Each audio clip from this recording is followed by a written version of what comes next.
सक्दैन चिसो रहेछ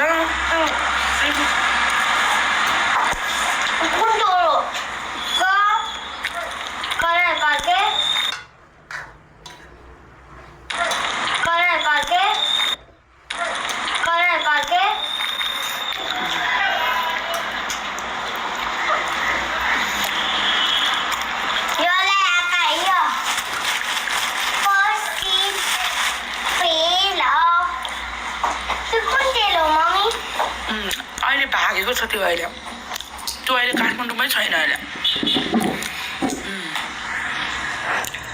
कुन ठाउँमा देखेको थिएँ कि मैले कुन ठाउँमा देखेको थिएँ अनि हामीले सर देखाइराखेँ एकदम टाउको दुखेको थियो मेरो मैले अर्डर गरेको थिएँ अहिले चाहिँ मेरो टाउको दुख्न मेरो यो कपालहरूलाई एकदमै भइरहेछ एकदमै राम्रो भइरहेछ यो कपाल चाहिँ सिरियल केसले सर्टेज रहेछ मेरो अहिले अनि मैले बल्ल हिजो अर्डर गरेर मगाएको ल खोलु सक्दैन छोरा तिमीले छोरा गीत गाएर सुनाइनु नि यहाँ अङ्कललाई पट भएर भन छिटो छिटो